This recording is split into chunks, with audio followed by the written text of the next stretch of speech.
Volvemos a nuestro espacio de medicina y salud, en esta ocasión para hablar de las enfermedades de Alzheimer y Parkinson. Como todos saben, son trastornos neurodegenerativos que tienen causas y tratamientos distintos, pero según un grupo de investigación de la Facultad de Medicina han encontrado algunas regiones del cerebro, del sistema olfativo concretamente, que podían tener características en común. Si nos acompañan, vamos a conocer más.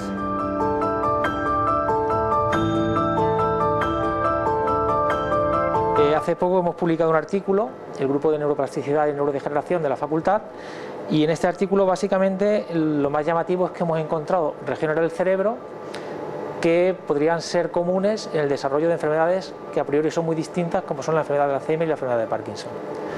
La enfermedad de Alzheimer y la enfermedad de Parkinson son enfermedades neurodegenerativas muy distintas en cuanto a tratamiento, en cuanto a sintomatología y en cuanto a etiología, pero cuando nosotros hemos investigado un poco su desarrollo, hemos visto que hay cosas que son comunes a ambas, y de hecho ambas enfermedades se caracterizan porque tienen un periodo bastante largo antes de lo que se llama el diagnóstico clínico, es decir, antes de que el neurólogo diagnostique esa enfermedad, el paciente ya la está sufriendo. Y una cosa de las que es llamativa es que durante ese periodo hay unos síntomas que se llaman síntomas preclínicos, porque todavía no se ha hecho el diagnóstico, y entre ellos destaca uno que es la pérdida de olfato. La pérdida de olfato se llama anosmia, ¿vale? O hiposmia, que es la dificultad para detectar sustancias olorosas. Y paradójicamente también el olfato del olfato se encarga este nervio de aquí, que es el primer nervio, el bulbo olfativo, que es este de aquí, en este modelo anatómico. Y cuando miramos dentro del bulbo, ahora bajaremos a verlo al microscopio, vemos una estructura que está dentro del bulbo olfativo, que se llama el núcleo olfativo anterior, y esa estructura está afectada de manera temprana y de manera preferencial en ambas enfermedades. Y está afectada por unos depósitos de unas proteínas que se acumulan de manera patológica. Es de alguna manera como si el sistema de limpieza del cerebro no funcionara bien y empiezan a desbordarse los contenedores, ¿vale? Pues los primeros contenedores que empiezan a desbordarse con esa basura que no es retirada por los sistemas de limpieza, es como si estuvieran en huelga o no funcionaran bien, ocurre en esa zona del cerebro. Y es muy llamativo que cuando lo estudiamos a nivel histológico, vemos que esas zonas son comunes a dos enfermedades, ya digo, tan distintas como la enfermedad de Alzheimer y la enfermedad de Parkinson. Si nos fijamos aquí un poquito más en detalle, esto es un modelo, y esto ya sería un cerebro real, ¿vale?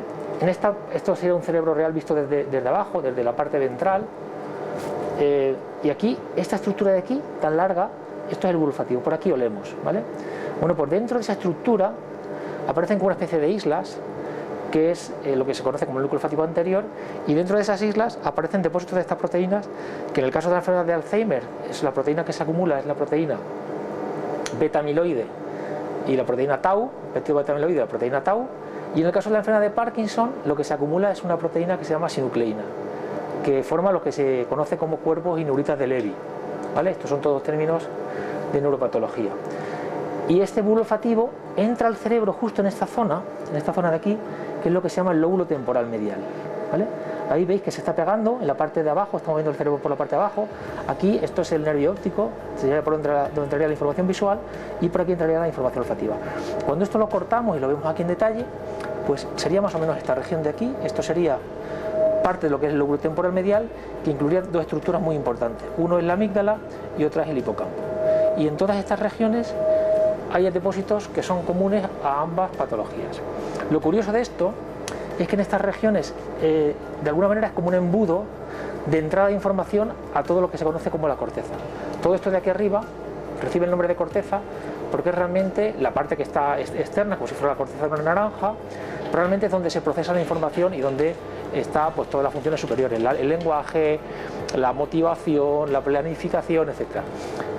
Esa zona, digamos que es la puerta de entrada, y cuando esa zona se daña, lo que hace es que el resto de la corteza también se dañe, y eso provoca en último término que estos pacientes en los últimos estadios sufran demencia, pierdan ya un poco la percepción, la capacidad de razonar, la capacidad de hablar, etc., ¿vale? Y eso es común a ambas enfermedades, y eso ocurre en esta zona de aquí, que está relacionada con el sistema olfativo. Lo que estamos estudiando son regiones que aparecen afectadas antes de que el neurólogo pueda hacer el diagnóstico, con lo cual estamos trabajando en una ventana temporal previa al diagnóstico. Eso es muy interesante porque te permite hacer Si en caso tuviéramos un tratamiento, te permitiría aplicarlo antes de que la enfermedad ya, digamos, haya avanzado y sea...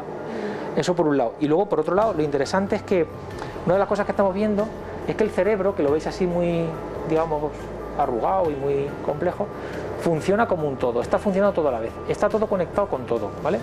Pero está todo conectado con todo, pero no de una manera aleatoria, sino que todo tiene su porqué. No sabemos muchas veces por qué, pero todo tiene su explicación. Entonces, ese enfoque del cerebro funcionando como un todo, es lo que se llama conectómica. En esa conectómica es qué conecta con qué. Es como si tú tienes la red social Facebook, ¿vale? Y tú tienes una serie de amigos con los que tienes más interacción y otros con los que menos. Bueno, pues esto es de alguna manera como si fuera una red social, ¿no? Hay zonas del cerebro en las que son muy importantes porque hay mucha gente interaccionando. Es lo que se llaman puntos calientes o en inglés hubs.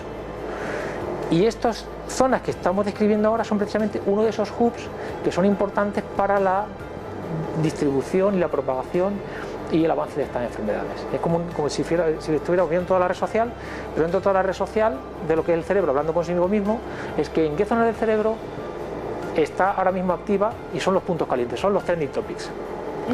¿Vale? Y lo que nosotros estamos intentando localizar son los trending topics y por qué son de trending topics y por qué son trending topics antes que otras zonas.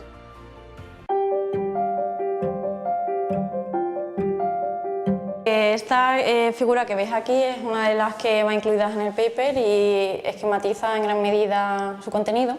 En la parte de arriba podemos ver una visión lateral del cerebro donde se muestran de qué manera se posicionan los distintos cúmulos patológicos de las enfermedades de Alzheimer y Parkinson, que serían en concreto la alfa-sinucleína en la enfermedad de Parkinson, ¿vale? Y por otro lado tendríamos la proteína beta-amiloide y la proteína tau en la enfermedad de Alzheimer. Así en la figura podemos ver cómo hay zonas en las que son coincidentes entre Alzheimer y Parkinson y sin embargo otras zonas que son más específicas de la enfermedad, ¿vale?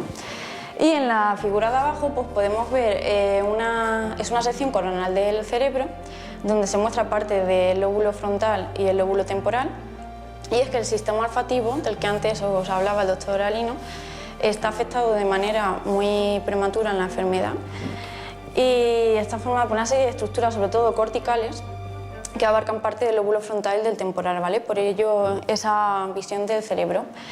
Y entre todas ellas, pues como podéis ver, está el núcleo olfativo anterior, del que antes os comentaba, que es considerado uno de los hubs o puntos calientes para el estudio de estas proteinopatías.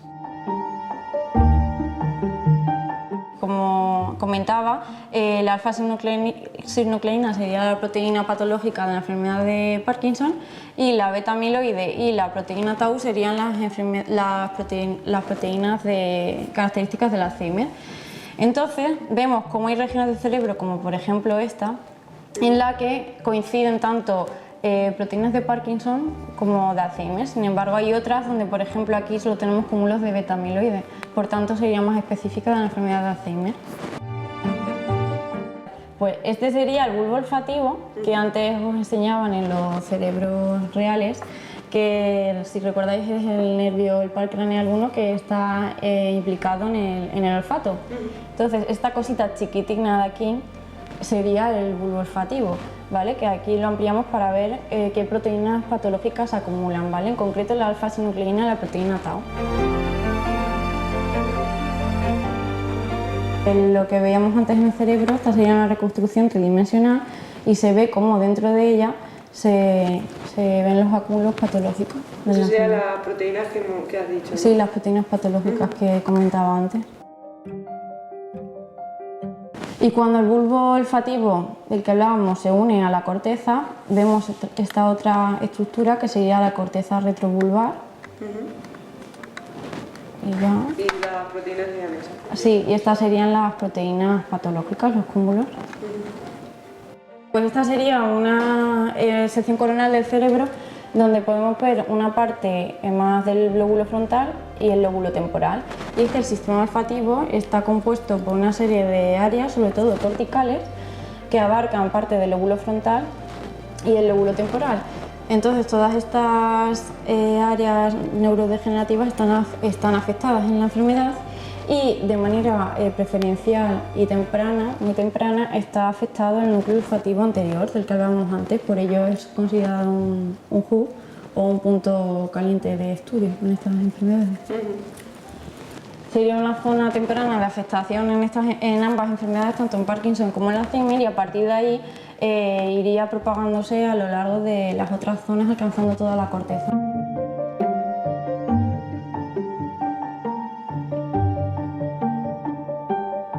Ese bate de béisbol que antes veíamos arriba en el laboratorio y luego hemos visto en la reconstrucción, cuando uno lo corta en el laboratorio y lo tiñe, lo que se ve es, esto es una rodaja, y se ven estas zonas, esta especie de islas en el interior, lo que vamos a dar más aumento, y esas islas que corresponden con esta estructura que hemos denominado el núcleo olfativo anterior, pues realmente es una de las zonas donde se acumula la patología de manera más masiva, ¿no?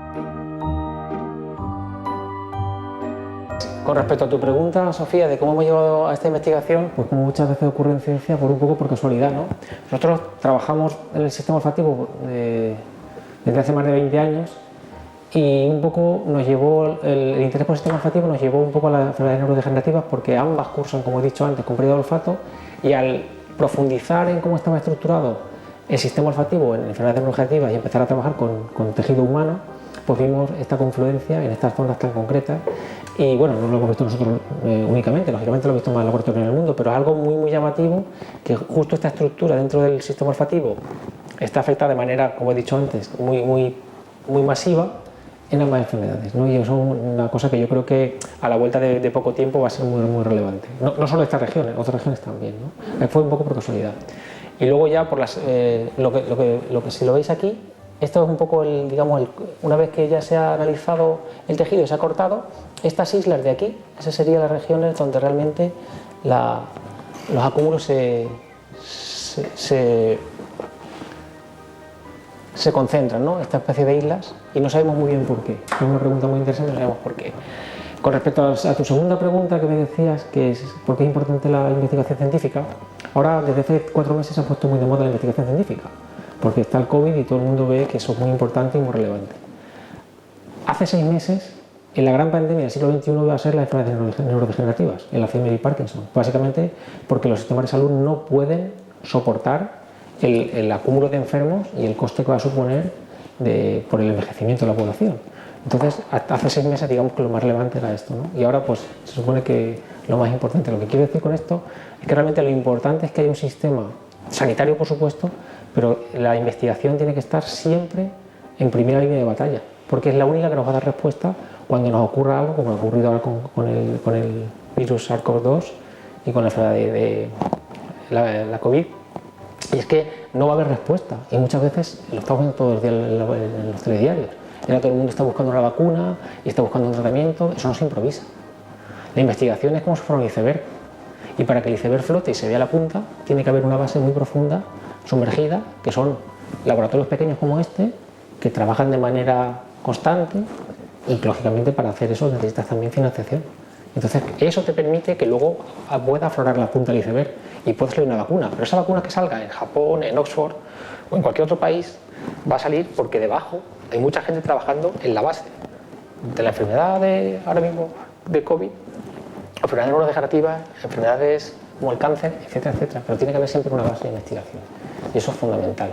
Y eso, por desgracia, en cuanto pase esto se nos olvidará y volveremos otra vez a decir la ciencia es muy necesaria, pero volveremos a estar hasta que vuelva a ocurrir, ¿no? Por desgracia, los seres humanos nos caracterizamos por tropezar muchas veces en la misma piedra, ¿no? Yo creo que esta lección de estos meses nos debería servir por lo menos para hacer una reflexión y que la investigación realmente ocupe el puesto más interesante. El otro día leí una noticia de prensa que en el Congreso de Estados Unidos hay como 500 congresistas, hay unos 250 abogados. No me parece mal que haya abogados, y creo que hay 4 científicos y 3 médicos. Quiero decir que las decisiones es importante que haya de todas las ramas del saber, ¿no? Porque tiene que haber economistas, tiene que haber abogados, tiene que haber legisladores, pero también tiene que haber científicos, porque eso realmente, cuando hay una crisis de este tipo, tiene que haber gente que realmente sepa de qué está hablando.